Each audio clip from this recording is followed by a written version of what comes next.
Hi, I'm Matt Beach from Predator Trapping Australia.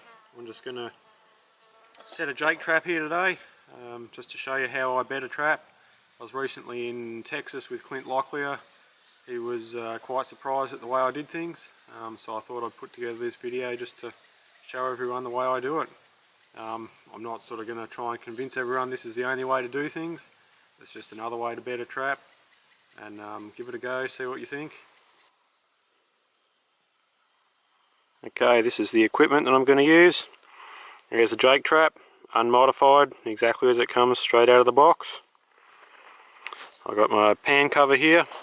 It's made out of a plastic sheeting. I just cut it out. I've got a template, so I get each one the same. I'll show you how that fits in the trap soon. I've got my kneeling mat that I kneel on when I set traps.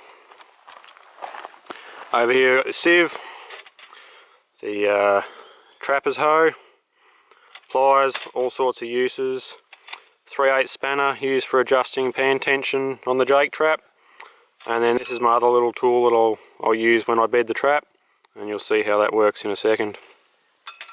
So when I'm setting the jake trap, I place the pan cover in place to save me fiddling around with the set trap. Heel of one hand and a foot,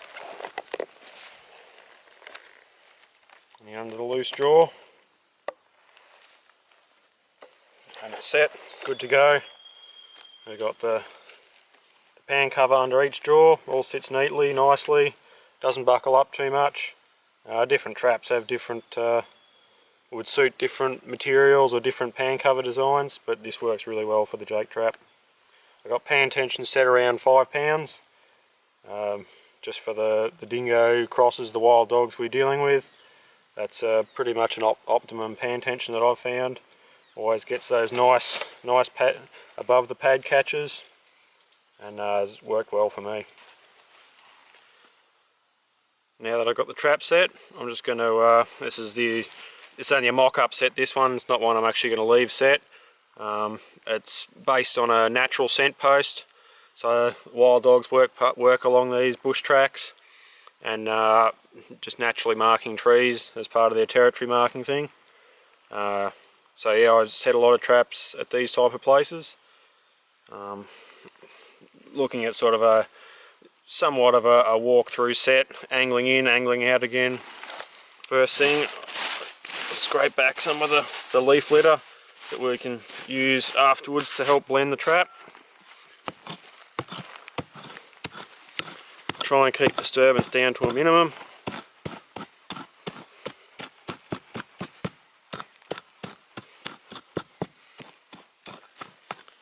So rather than swinging wildly,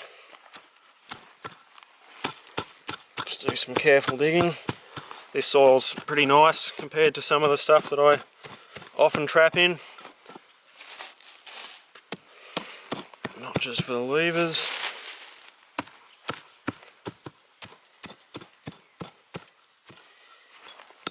Bit of a trench for the chain to run. We won't fully hide that because the trap's going to get pulled up anyway.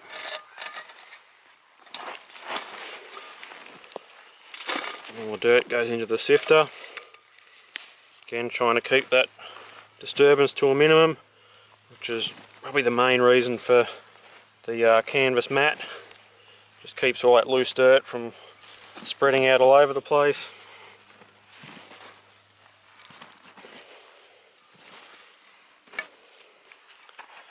A bit deeper in a couple of spots.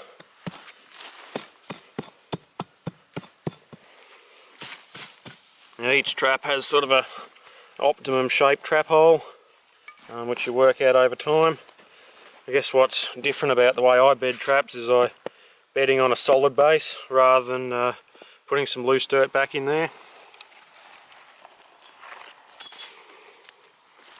So we'll see how I've gone here.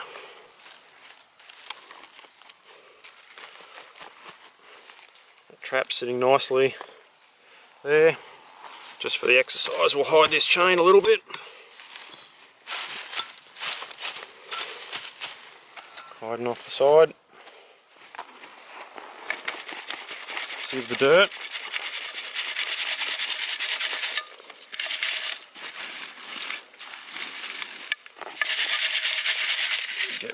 away from the trap site. Around here we've got wombats that are attracted to loose dirt, so I always try and move that dirt away from the trap site, otherwise they'll just end up springing the trap. They're tough little machines. They can pull out of just about any trap, but a constant nuisance in this area. So then what I'm doing, the hole that I dig, I try and dig fairly tight to the size of the trap, often so that I couldn't even get my finger between the hole and the trap. And I'm using this old stake off an old rabbit trap just as a tool to compact the dirt around the trap. A little bit extra with my fingers. I tend to find when I'm doing the first side, by supporting the trap, you're stopping it from rocking. Because if it continuously moves as you're doing it, you're never going to get it to sit solid. And pack another lot of dirt.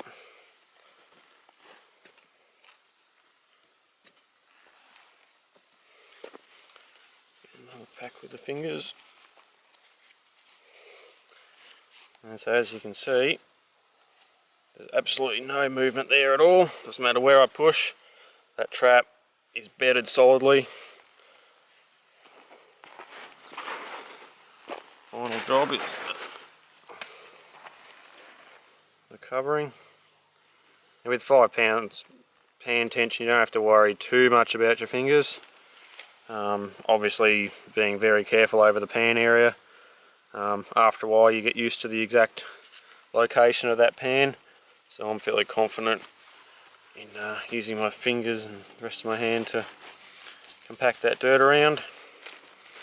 Usually at this stage I'll get some fine sort of leaf litter just to help blend in this trap. I try not to get too much big leaf litter, sticks and that sort of thing over the trap. And some of this stuff that we've pulled away, bring back in, again trying to keep the sticks out. Bring them back in, just blend it, try and not have any loose dirt lying around. And I find that leaving a bit of leaf litter elsewhere around the trap acts as some sort of subtle guiding. And there we are, trap set, trap's bedded, blended, and it's good to go. All it needs is a bit of lure, which I'd probably stick up in against the tree here. As I said at the start of this video, this method of bedding a trap isn't going to suit everyone. It suits me, suits the conditions that I work in. The combination of pan cover, the way I bed the trap, creates a set that will survive pretty much any weather condition, whether it's snow, rain, dry weather. Basically I can leave this trap set for 2 months, snow on it, rain on it, and I know that it's still good to go. And I don't need to touch up the set at all. It doesn't sink. The loose dirt doesn't sink in much because it's mainly compacted round. You might have to do a little bit of a touch up, but generally it's pretty good, and I can be confident knowing that when that dog does come past, the trap's going to be good to go.